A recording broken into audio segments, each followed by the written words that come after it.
Good morning everyone and welcome back to the channel. Today I'm going to sort of quickly go through my hydration and nutrition strategy or plan towards the end of this week and leading into race day at Outlaw this Sunday. It's getting close now, so it'll be a short and sweet one, this one, I think, so let's get into it.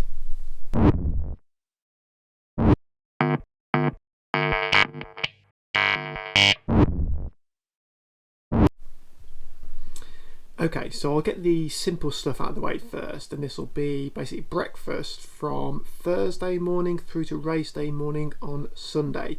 So I'm going to have the same breakfast, which will be just a bowl of porridge, raisins, honey and a banana with a protein shake. But from Thursday onwards I will be chucking in a beetroot juice for those 4 days, and also a precision hydration salt tab, electrolyte tab or powder, because the weather looks like it might be slightly warm towards hot on race day, so I'm just trying to make sure that I've got all the salts that I need in my body. I do struggle in the heat.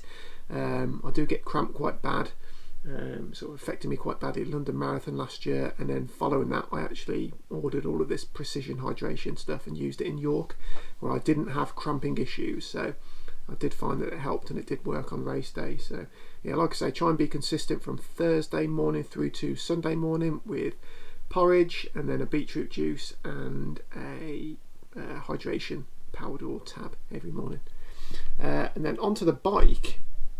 So my plan here is I've got two water bottles. One's aero, quite small, and then I've got the front hydration bottle from Profile Design.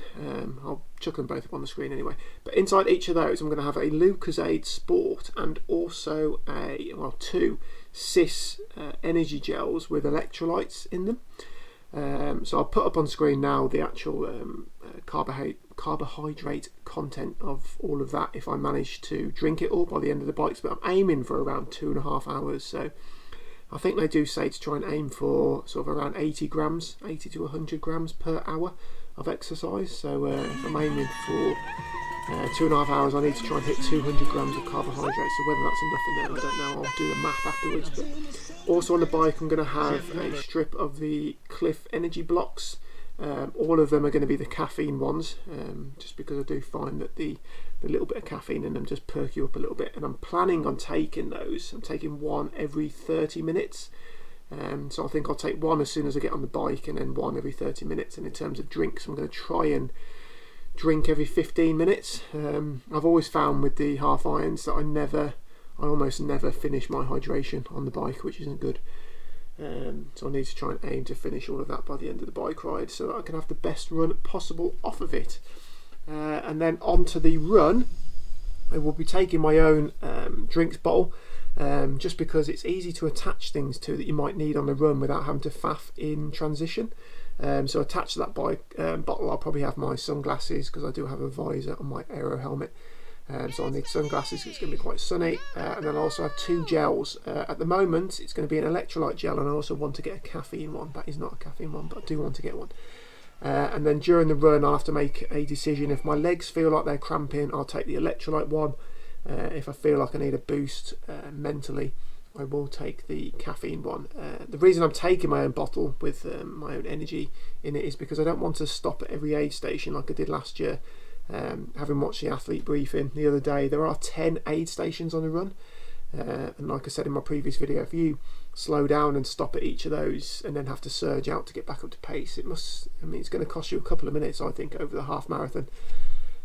So that's my strategy, to try and save a little bit of time there. I'm hoping to go sub 90, which I've done once before, and I've done quite a few 1:31s or 91 minute runs, so yeah, trying to get well under 90 on the run. But that'll be it for the hydration nutrition on the day. Nothing spectacular. In terms of how that will affect my Ironman, my plan is almost to just swap out my aero bottle on the bike and put two normal bottle cages on with two big bottles, and then add just another one with two more energy gels in, and another Lucozade. But Outlaw Half is going to be a good test. If I feel like I've run out of energy, if I'm bonking, then obviously 2 gels or 4 gels on the bike and the Cliff Blocks was not enough, and then I might need to try 3 gels in the drinks. and see what happens there. But that's it for today's video, short and sweet, just getting that stuff out of the way.